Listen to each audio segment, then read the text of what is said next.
All right, let's get started. How are you? So, you have agreed to do this interview with me, which is all about dream chasers. And I felt like some of the things that I've seen on your Instagram and just actually touching bases with you before, that you are a very passionate person about what it is that you do. You're very motivating, and that is what captivated me. This is what made me say, you know what? I want him on this show.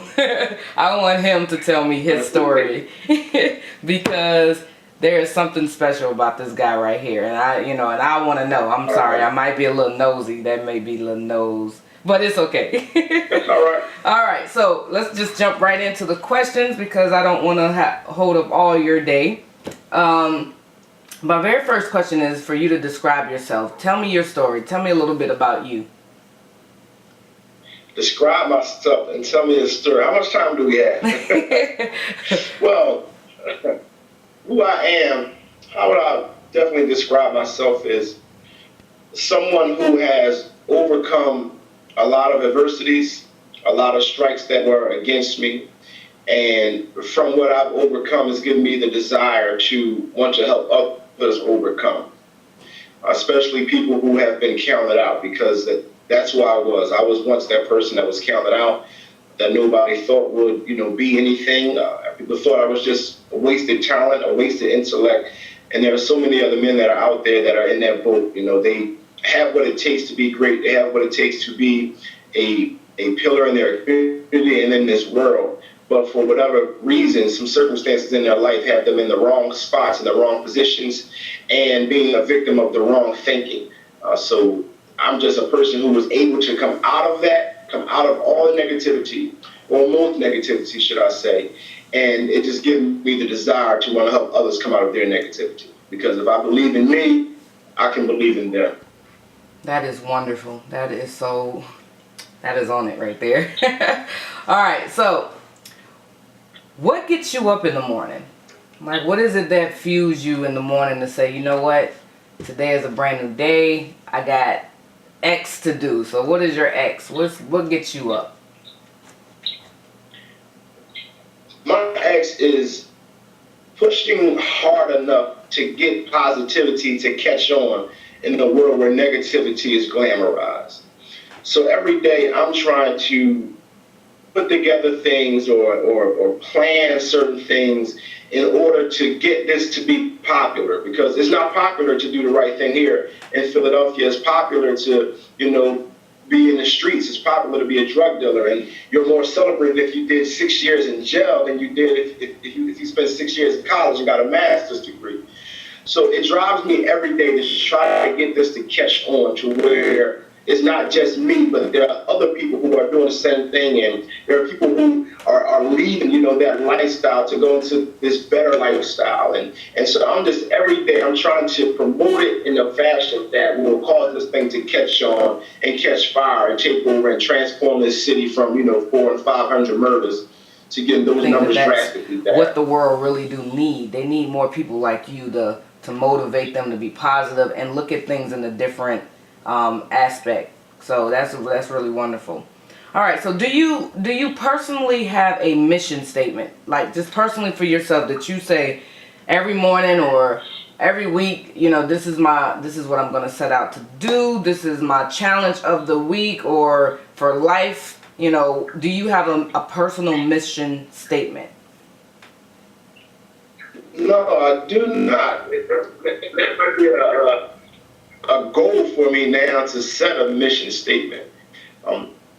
If I were just the one off the top of my head, I guess, my mission statement would just be to be better and continue to get better, because that's basically the essence of who I am and what I'm doing. I'm trying to be better, and I never want to stop. So it's a continual thing, where I don't want to say, well, I'm going to get to this place and then I'm good. But until the day I leave here, I want to get better. So to be better and continue to get better. I guess that would be my mission. Well, look, now you have one. You have one. That's good. That's wonderful. All right. And so as we continue to talk about, dreams and passions and all of these things that are really shaping your life, because one day you decided that this is what you were going to do. You weren't going to be who they thought you were going to be. You was going to move forward to another person, becoming the man that you wanted to be. So what are your passions? What are your dreams? What do you see yourself? Well, my passion now, and as I look back over my life, has always been a part of me, is just to help people to be the best that they can be. Now, I'm actually a licensed minister, so that's actually what I'm called to do as a minister. But when I look over my life, even when I was living in negativity, I still had this positive part in me. It might not have come off as positive to the world, but that's what it was. Because even when I was a drug dealer, it was still my heart that wanted to help other people make money. But that's the only way I knew how to do it. So I was pouring into people's lives what I knew how to do. And the world would say, well, you picked these young guys and you did this with these young guys, and you were just ruining their life. But all I was doing was giving them what I had. And out of ignorance, I thought I was doing a good thing. But it shows that that was my heart the whole time, always wanting to see people do better. So as I transition out of that lifestyle into a whole different life, I'm still doing the same thing. I'm just using different products. I'm just not selling drugs anymore. I'm selling hope now. But I'm still the same, the same person, the same guy that they counted out as a drug dealer. I'm still the same guy. It's still my same character. I still act the same. I'm still the same person because I've always been a loving individual wanting to see people do better. I just didn't know how to actually make lives better in the past, whereas now I know exactly how to do it. Well, not exactly, but I got a pretty good grip on how to help people to become better. That is phenomenal. That is really great. Okay, so we're going to dive right back into the questions. Okay, so you told me about your passion. You're a very passionate person, and I can see that even from a lifestyle that maybe not was founded on the greatest things, but you still inside had the passion to keep going, the passion to help others the best way that you knew how at the time that you could do it. So is this also what inspires you? Okay, so you did that. Now, what inspires you to keep going, and what inspires you to do better than you did before? What inspires me, I believe passion is driven by pain. And as I said, I was in the streets for some years, and like I said, I'm a preacher, so I understand now that my voice has always been anointed. It's been anointed by God to speak and cause people to listen and cause people to act on what I say. But for so many years, the enemy was using my voice to direct people to do the wrong things. And so I would put the street life on such a pedestal that a lot of young guys sort of worship the ground that I walked on. And they got into the streets solely because they saw me, they listened to me, they saw my lifestyle, they heard the things that I was saying. But then a few of those young guys, and this is the way I take it to heart, were murdered because of me. Because they followed what I was doing, they followed what I was saying, and they entered into a lifestyle that eventually cost them their life. And it cuts me to the core, and people might say, that's not your fault. They chose it, but I packaged it in such a way where they felt like it was a good thing, and they felt like it was something that they should attain. And their deaths really caused me now to want to make sure nobody else dies because of this type of thinking, and that nobody else, feels like this is the only thing that they can do. So I'm driven every day by their deaths to make sure nobody else dies, as a result of this. I feel like I'm a co-conspirator in those deaths, even though I didn't pull the trigger or anything like that, but I feel like I was a cause. I was definitely a part in their deaths. So now, in order not to make up for it, but that's what drives me to be a part in somebody else's life. Because if I was a part in a few deaths, I want to be a part in a whole lot more lives.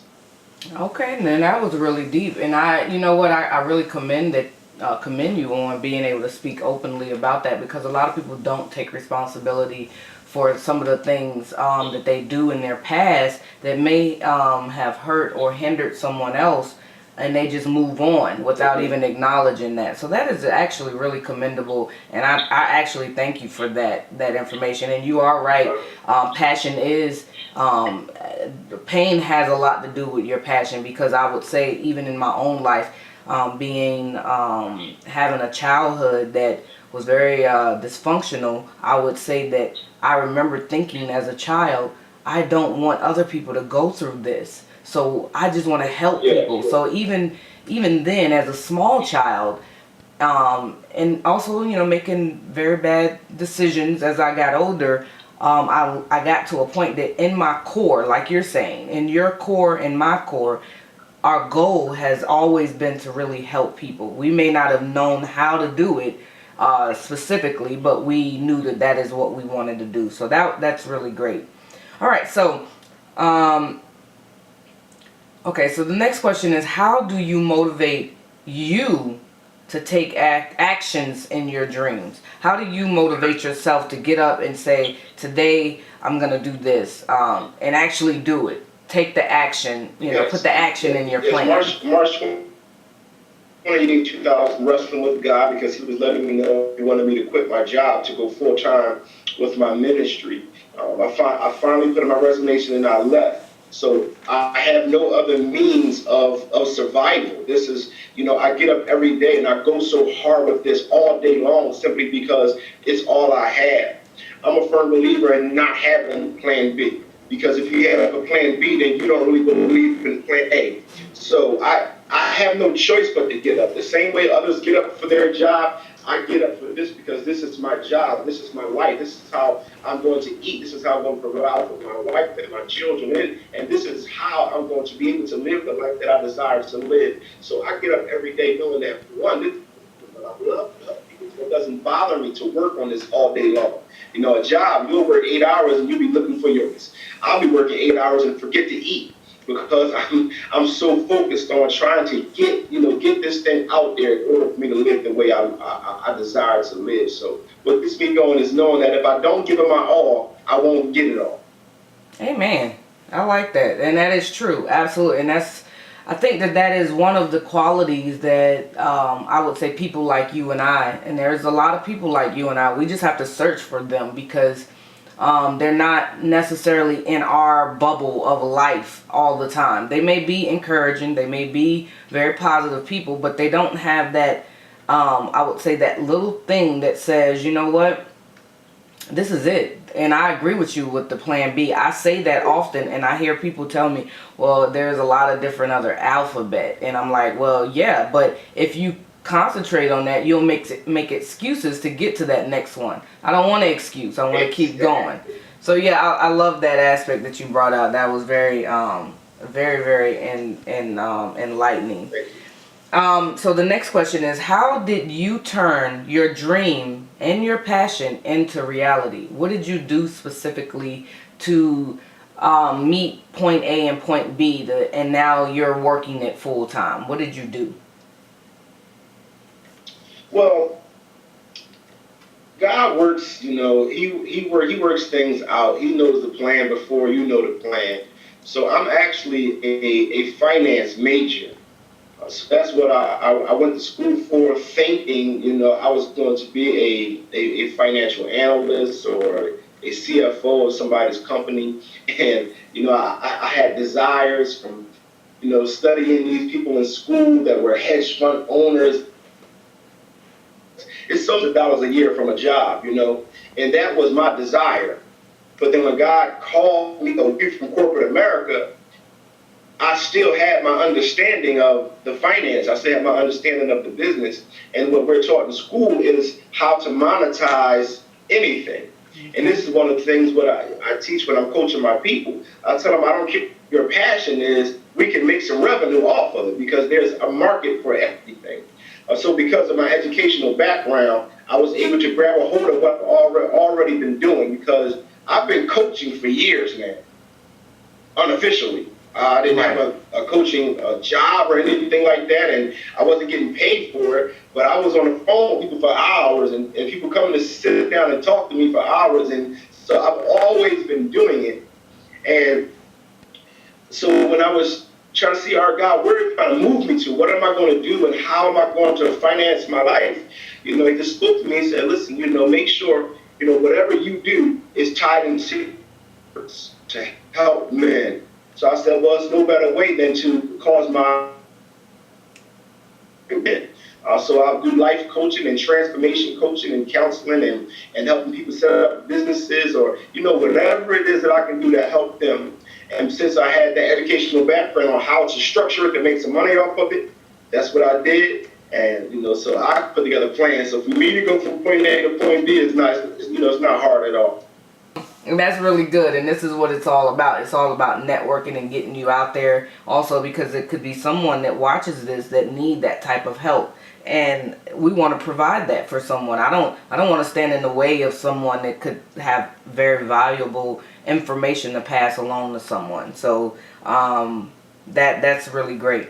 All right, so my next question to you is, who do you admire? I mean, we all, as we've been on this journey, because I see a lot of my story and your story as you talk, there are people that we look up to, that we're like, hey, you know what? I admire what you've done. You've made a way out of no way. You went countless hours of pursuing what it is that you wanted to do. I'm sure you're an avid reader, because you can't really be in your position and not read anything, because this is how we keep our skills up to date, and how we look at things in a different perspective. I mean, that's just a part of who we are. So even in the reading, reading certain people's books, we admire folks. There's some people out here that I'm like, hey, if I could meet them, life would be just just a little bit better for me. So who is it that you admire? Well, the first person that I admire would be my father. My father passed when I was only 10 years old, yet in 10 small years, he has affected me in such a way that makes me desire to be the man that he was. Because you're thinking 10 years, in those years of your life, most of the stuff you wouldn't remember. And for that to put such a print on me, 23 years later, after he's gone, I admire that. I've never met a man like that. And I was only 10 when he was gone, but he instilled so much in me in that short amount of time, in such a young boy, that I still carry today. So that's the first person that I totally admire. Then I would say my pastor. My pastor is just such a loving leader. Not just a great leader, but a loving leader, a leader who really loves the people who are following him and helping him. Then the two people I don't know, who I admire a lot, and I love to hear them, are T.D. Jakes and Michael Eric Dyson. I love to see how T.D. Jakes psychologically analyzes the text, and I just love the social, the way that Michael Eric Dyson breaks there's everything down socially, from sociology. I couldn't get the word together. And the way he breaks that thing down, just something that makes me want to look deeper into things and no longer be on the surface. So those two guys, just seeing how T.D. Jakes gets into the text psychologically, and then how Michael Eric Dyson deals with the world sociologically, it makes me want to get deeper and not just want to be on the surface, not just want to look at things for how you see them initially, but to really dig deep in everything that you do. And my admiration for them drives me to just be deeper, to whereas, I'm not just beating somebody over the head with the Bible, or I'm not just beating somebody over the head with, you need to be positive, you need to think differently, but that I can, for one, identify with what's driving you to be like that. So I can put myself in your shoes, and just hearing those guys speak and reading books that they've written just really help me out when it comes to dealing with people, because sometimes we're so focused on trying to get our agenda across to somebody that we don't understand them at all. And you can't take somebody properly if you don't understand them. So, my admiration for those guys has really tremendously helped me be a better listener, a better understander, and a better motivator. That's phenomenal. Yes, and you are right. They do have some great qualities. I've actually, of course, listened to both of them, and the way that they break things down is it is absolutely phenomenal. So those are two great people to admire, really. All right, so let's dig deep into another quick subject here. What are some of your weaknesses? Well, I mean, because we all have something that we struggle with. There's some challenges that we still have to overcome, whether it be procrastination, lack of focus, any skill that we may need, or just a personal inside thing that maybe our self-talk is telling us, something different than what we're really after. So, what are some of your weaknesses? Well, I believe my biggest weakness, and something I'm really working on right now, is thinking people know what I know, or thinking I've conveyed a message properly when I didn't. And a lot of times I'm looking and expecting for somebody to be doing something which I never conveyed to them properly.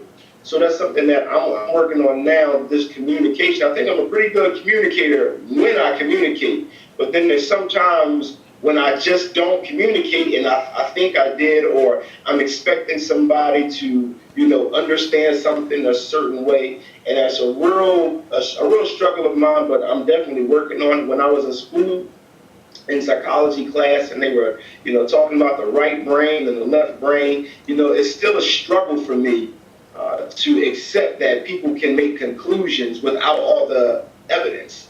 And that's just how some people are. And it's very hard for me. This is going to sound bad, but it's very hard for me to take somebody serious that doesn't, go over all the evidence before they make their decision or conclusion about something. So I expect sometimes people to think a certain way when I can't expect you to think how I think, because it's how I think, you think how you think. So I think that will be my biggest weakness, is sort of wanting people to think exactly how I think. Okay. All right. And then even in that, you have to understand, at least in my understanding of just how the mind and how people work, is that sometimes some things are taught behaviors. So if you've only had one example of how to handle something, as in maybe your family rushed to make decisions and they didn't really pray about it, and they didn't go over all the information, and maybe they didn't get counsel from someone that knows a little bit more about this subject, or maybe they didn't have something to help them make a decision. And so some people are really quick, or they want self gratification. They want to make something really fast because they think it's going to be really good, and then they just go. It's a lot of reasons why people don't make or don't look over everything, because even in it's a book that I read called the Richest Man Alive, or it was the King Solomon story, and he constantly put in that book to always seek counsel, always look into the matter, is what he said. Always look into the matter. And that's what you're saying, that you're a person that looks into the matter. You have to look to see if all the I's are dotted and the T's are crossed, and the whatever the period's in is the right place. You have to know that before making a decision, and that's actually a good quality to try to instill in other people. So kudos on that one. I'm actually kind of happy that you brought that up. All right, so my next question is, what are some of your goals, and how are you accomplishing them right at this moment? You can name me a few goals that you have, and what are you doing step by step to get those things accomplished? Well, right now, I'd say my first immediate goal is to get known what it is that I do and why it's important. This year I was at a mental health conference, and I actually wrote a book about some mental health issues. And we normally look at mental health as you're just a complete schizophrenic, and you got to understand that anytime you're thinking outside of the way that you should be thinking is a mental health issue. And every human being has dealt with a mental health issue somewhere, somehow, some more severe than others. So right now, my goal is to get out there what I am doing and why it's needed for people to, have a coaching, and why it's needed for people to begin to think differently. And how I'm going about that is, one, social media, just reaching out on social media to everybody that I can. And then the people that I know, in real life, people that I actually know, contacting them, trying to get them to let other people know about what's going on, getting handing flyers out, going to barbershops, talking to people, and I have a pretty good, network of a lot of people that I know. So just making sure every time I talk to somebody that I end up bringing it up some way, somehow, and I don't leave a conversation without them knowing what I'm doing, what I'm trying to do, and how I can help them. So I think that would be my most immediate goal and how I'm going about that.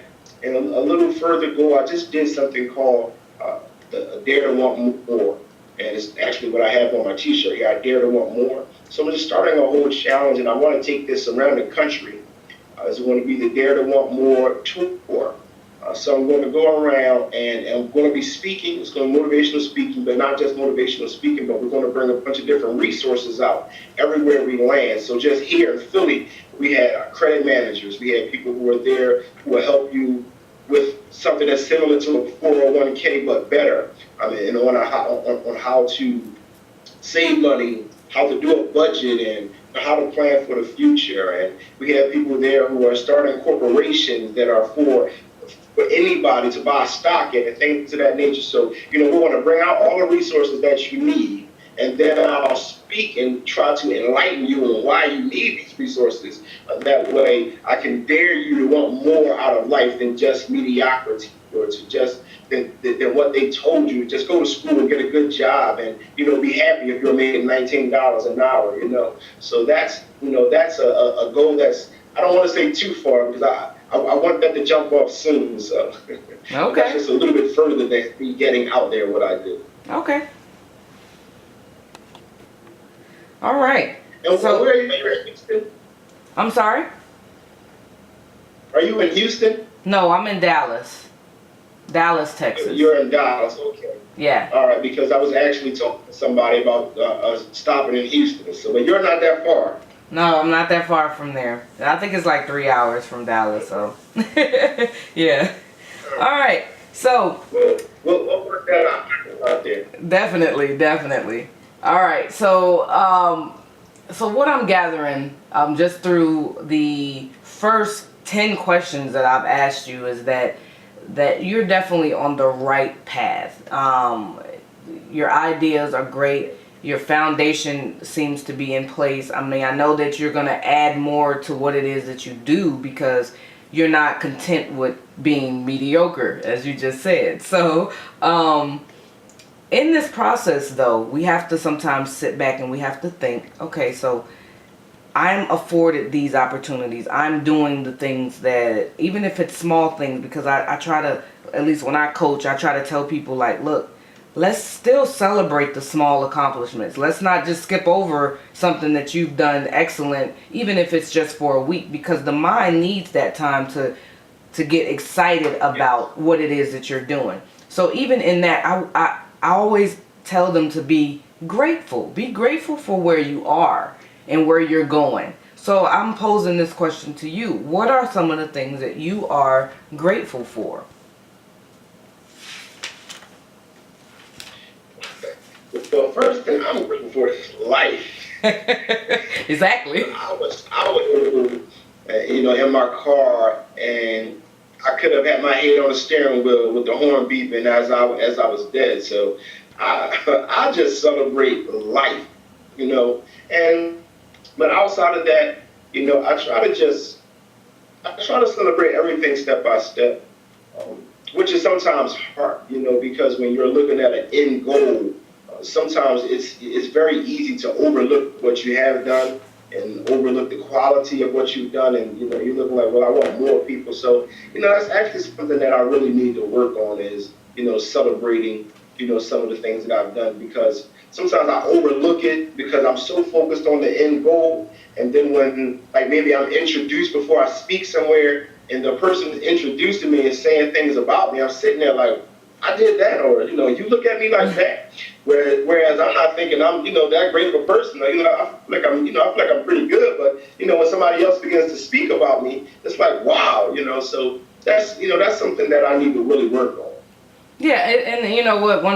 Today I stumbled across some information from it was actually a lady on Instagram. I was reading her post, and she said that in a nutshell, she said that she was referring to women, but I think that this could actually apply to anyone. To actually write yourself a letter, saying how proud you are of you and all the things that you've done. Because then what it does is it keeps you in the moment. And see, that's a lot. Like, I know what you're saying, because I'm also a forward thinker and trying to see the future goal that I've set, and I want to see it come to fruition. So I'm like, okay, I want this, and sometimes the small little steps that I'm making, I don't congratulate myself on them, although they should be, and so that's a part of being in the moment, being present, and explain and being excited about where you are and what you're doing right at this moment. If you're speaking, thank you. You know what? I accomplished this. This is wonderful. Or, or in my case, or in your case, obviously, since you're a spiritual person, God has allowed me to get to this moment. I need to, praise Him. I need to celebrate this moment, because not everyone has this moment. And so that is very good information. So keep you in prayers on that you can, stay in the moment and see where you are, and really be happy about, or content and joyful for where you are at this present moment. Because you're going to get there. It's just you got to, baby step it. So that's really good. All right, so we've talked about grateful, we've talked about weaknesses, we've looked into goals and accomplishments. We've covered some pretty good ground over here. So I'm pretty happy about that.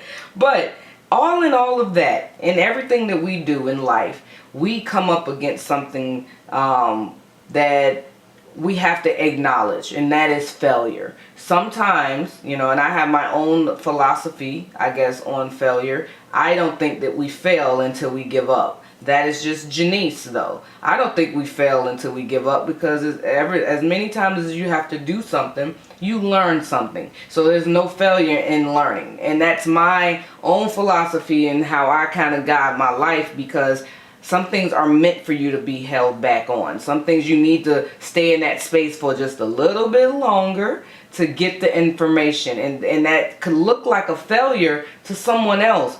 But deep in at least in my heart and in my spirit of progression, I don't look at it unless I give up and just totally throw the towel in, and then just be like, whatever, I'm not doing this no more.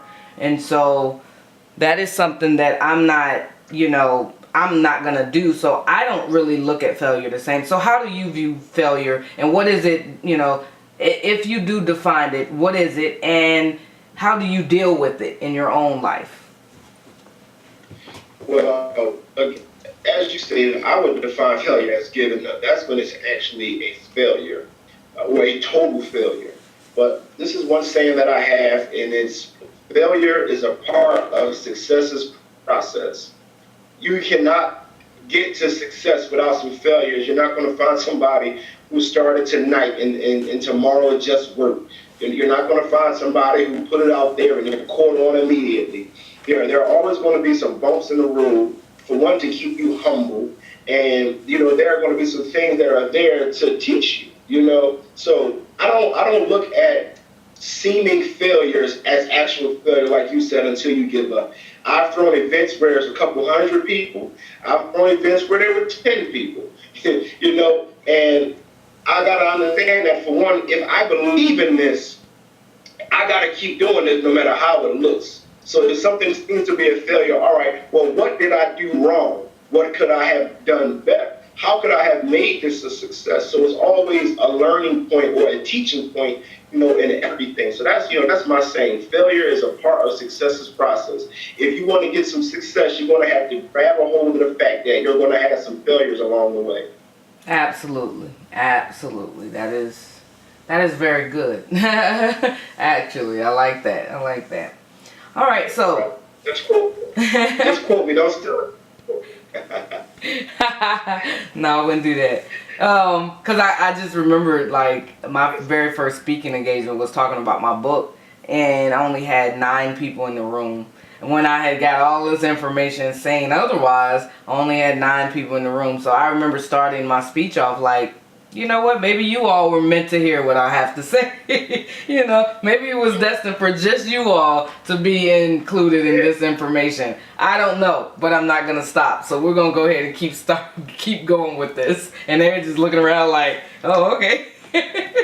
You know, and so that's cool though, because I agree with you on that. All right, so the next question I have for you is, what are some of your interests? And what were some of your interests? Okay, so because once you get to a point in life, we had interests that interest us before, and then now some of those interests don't interest us anymore, and so now we have new ones. What are some of your old interests, and now what are some of your new ones? Well, my old interests were all wrong. My old interest was just money, sex, drinking, and partying. That consisted of my entire being. That's all I wanted to do when I woke up. I wanted to make sure I made some money. I wanted to make sure I met another pretty woman, and I wanted to make sure I had some hit in me somewhere somehow. So that was all my interest. Period. Nothing else. Those things are no longer my interest. Now, what I was created to be. I've never bought a product that didn't do what I wanted it to do that I kept because it was worthless. And I don't want to be worthless to God. So my interest now is making sure that everything that I do want to do is connected to what God has created me for. Are there some things that I like? Yeah, I like a lot of different things.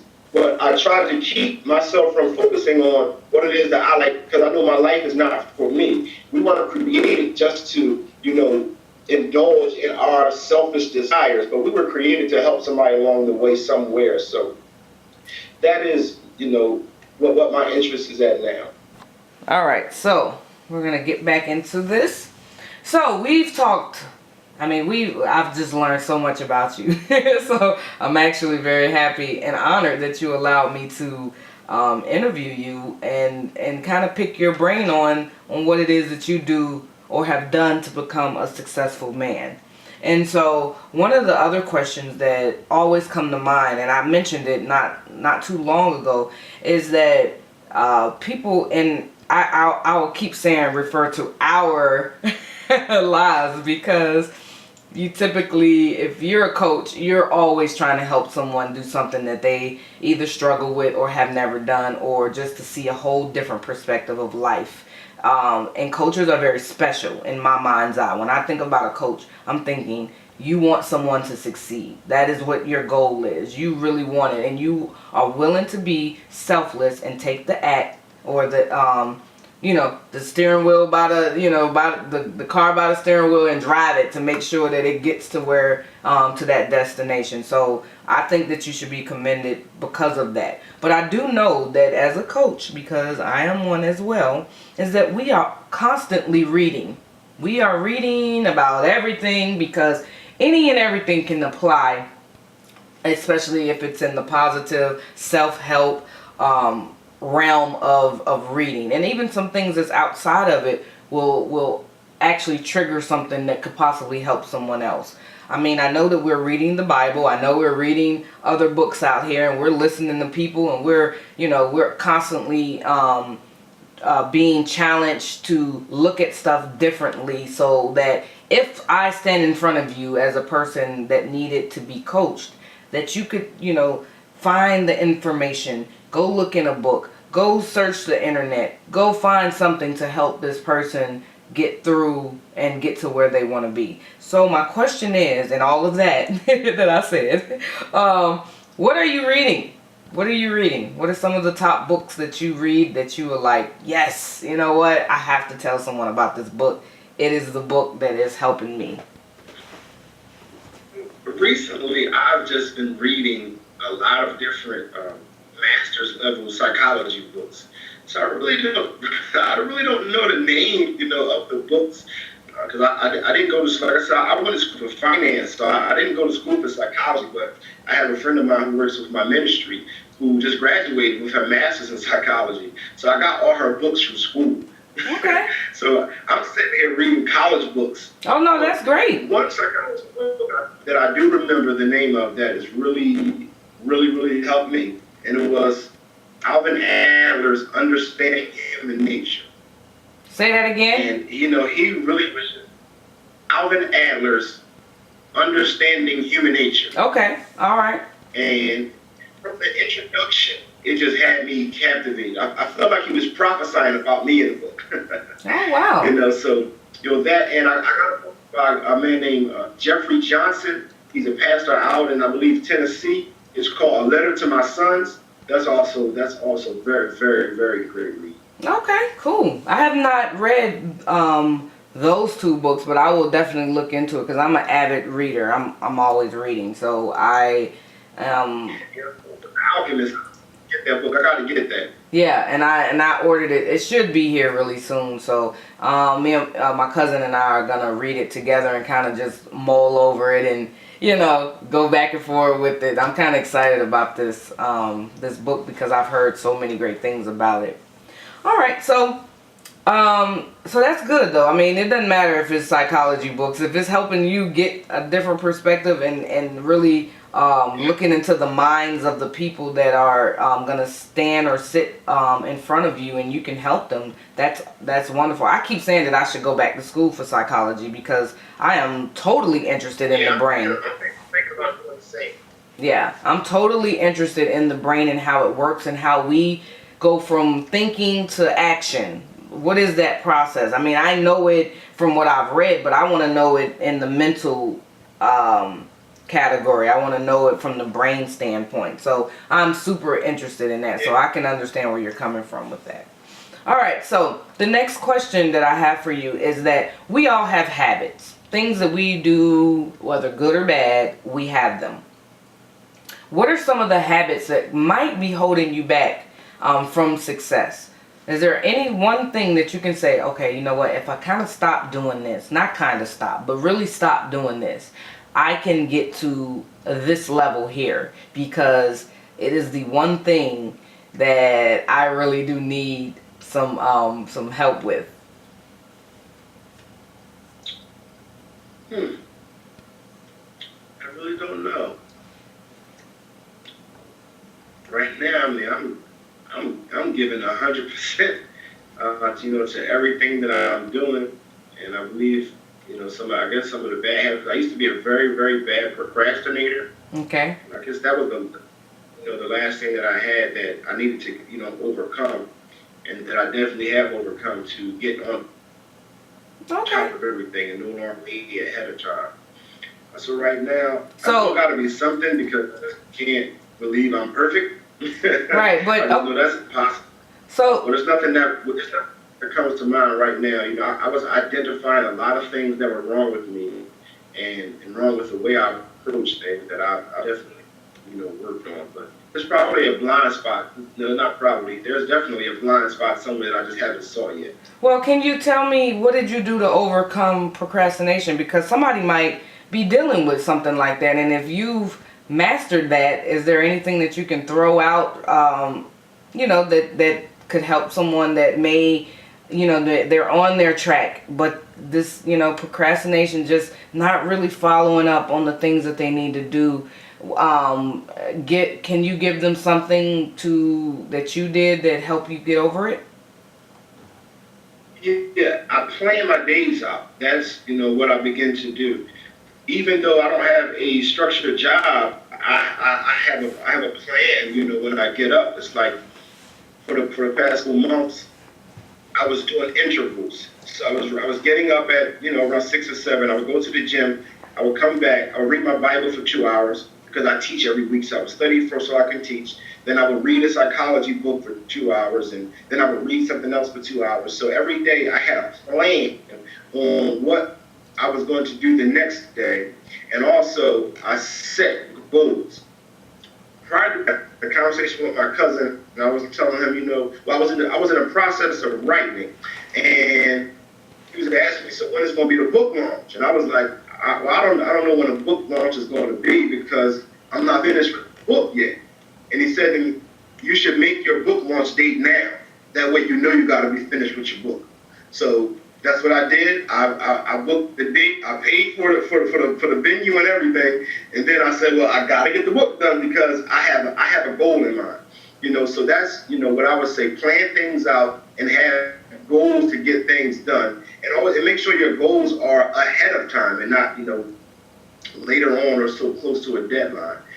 So just me knowing what I want to do tomorrow helps me to make sure I get that done tomorrow, and then I get that done right. This is the next thing right after it, and the next thing right after it. And I just believe planning really helps you out, because when you're just trying to do stuff on a whim or just saying, oh, I'll get to it later. Yeah, you will get to it later whenever later comes. Right.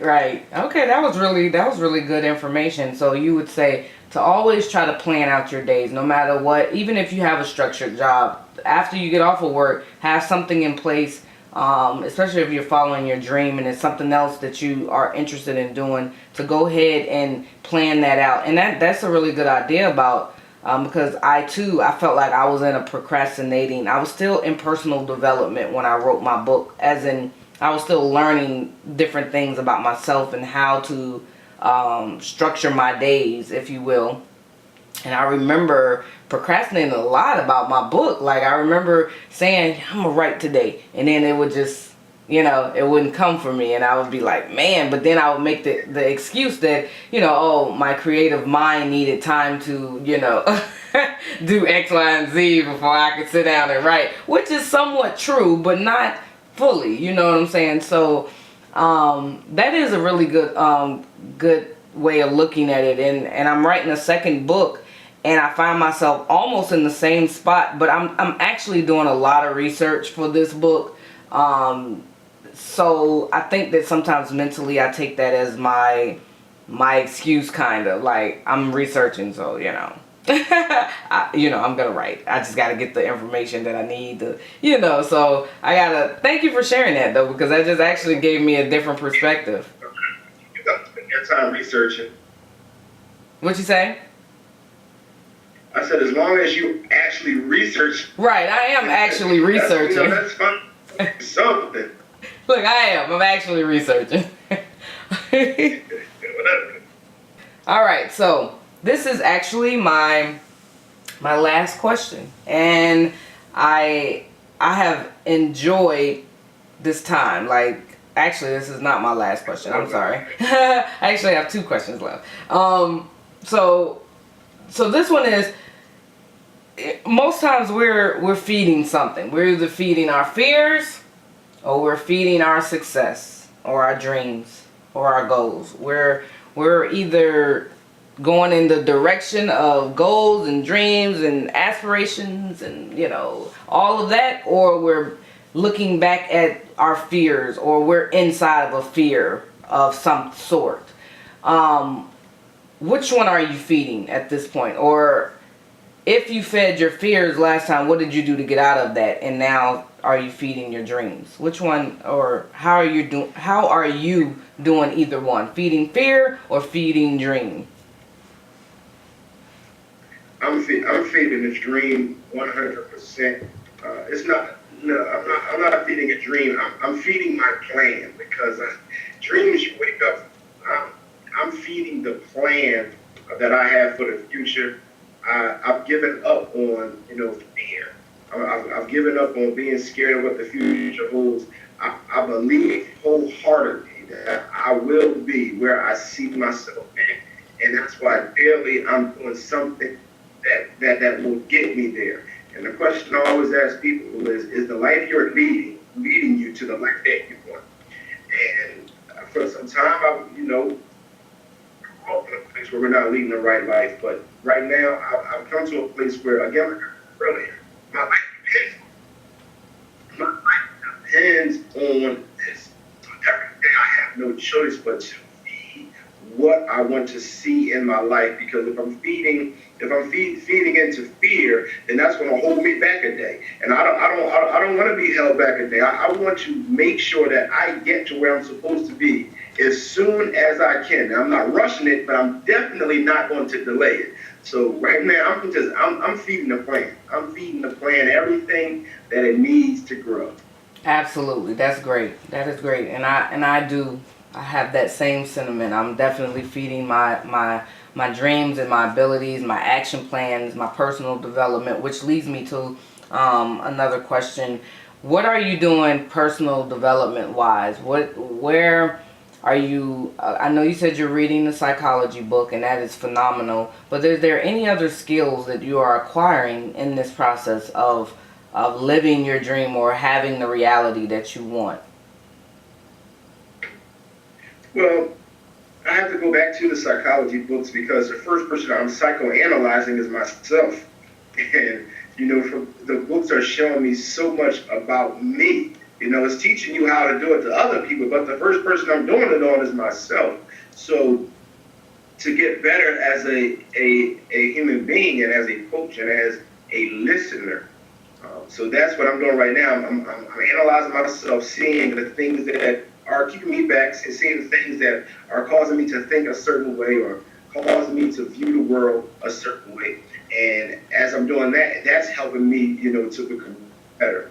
And then on the other side of that, as far as my abilities, I've been gifted to do. So I'm home doing that. I'm home alone speaking. I'm in the mirror. I'm speaking. I'm watching other speakers who I like, that speak to see how they speak, and I'm reading books that are written on it. I have a book that's called Your Message, God's Message, Your Sermon. So God just put together how you should really prepare your sermon and things of that nature. So I implemented all in what I'm doing, whether I'm preaching the word of God or whether I'm just motivational speaking. So I just take the time to hone in on my gift. And I'm about to take that to another level now because I believe next year I'm going to be doing a lot of speaking, a lot of bigger venues. And I can't expect to speak at 1,000 people or 10,000 people venues when I've only given it a 10-person effort to learn how to do it. So Right. I'm just sitting here making sure I get this thing right.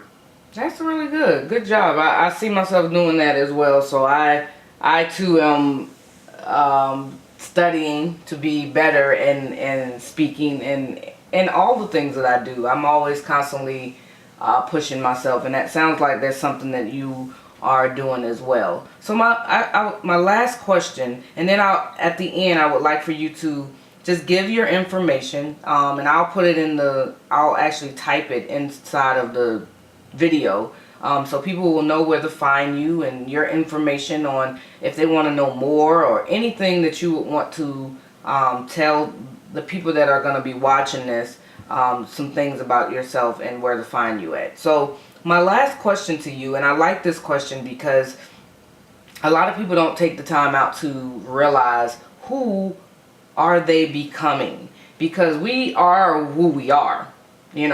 Where we are at this stage in life, we have it, right? We know what this is, or we're striving to know what it is, either one. But who are we becoming? Who do you see yourself becoming, in the future? Who is Mitchell? Like, where are you going? Who are you becoming? So becoming, well, you're supposed to see yourself at your greatest. So I see myself becoming someone who starts something that's going on. Because desire, coming from the street, is to help those guys. And a lot of people want to give up on those guys. People tell me all the time, you should start with the guys at 10 or 12. This generation is long. I'm going to a research on guys who are drug dealers, and I want to get connected with the court systems to where they're stipulated to come and sit down and talk with me, so I can really how they think. And I want that study to be something that for years to come can be used to help instead of just wanting to throw people in jail. Because the truth be told, the most people I've encountered, and I've been a minister for the past 8 years, the people I've encountered have genuinely the most love and the biggest heart for people have been drug dealers. And they might have even killed somebody before over whatever, circumstance that was. But these guys have had huge hearts. They've just been caught up in the wrong things. So I see myself starting that. I see myself as somebody who's going to do a work that will be looked back at as this man really changed the world. He really changed how people view those who normally would be cast away. He really started something that caused us all to think different. I too have some dreams of starting something in the law enforcement community as well, because that's where I came from. I used to be in law enforcement, so but it's gonna be on the cop side of coaching, because there's some not so great statistics dealing with police officers and where they are once they leave that type of job, because some people enter into law enforcement with the wrong mindset and it just perpetuates over time, and then when they leave that, they're no longer the person that they were when they started, which was to probably help people, but it changes, or they had or wrong motives in the beginning. So definitely like that aspect, because I actually used to work in a jail setting, and I would talk to the inmates in there, various crimes that were committed, and it didn't really matter, and I learned a lot from them, and kind of just I think that's how I started coaching unofficially, obviously, unofficial coaching, because I would talk to them about their plans and their dreams of when they got out, and what they could do to change certain things to to get them on a path of where they really wanted to be. So that was very phenomenal. I really enjoyed this interview. Like I'm happy that it really inspired me, because I think that part of this is, thank you.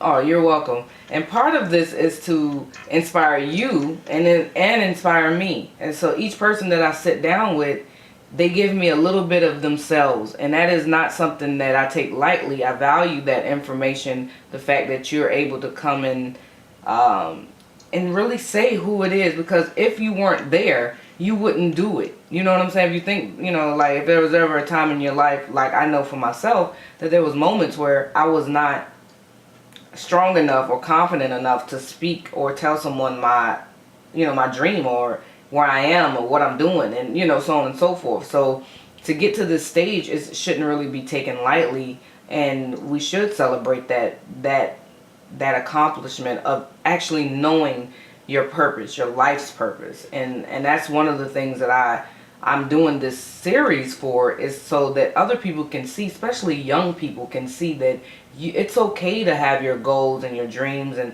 the things that you want to accomplish in life. But you also have to know the backstory. All of us have a backstory. Either it came from pain, like you said, or it came from the fact that you wanted to help people, or they're intertwined together, and there are steps that you have had to take. That means let go some things, bring some things in, let go some things, bring some things in, and you have to keep going. And so I think that that's important for people that are watching, to hear multiple people from different backgrounds. We're not all from the same place and area, we have different things that we do, and how we think, and where we've been. And so I think that it's important to do something like this, just to keep that inspiration, especially for younger people to see it, and older people. I mean, just so you can have that in yourself to say, I can. It doesn't matter my age, or it doesn't matter where I came from, or whatever. I want this in my life. And so therefore, here's some steps. Here's some people that are doing it,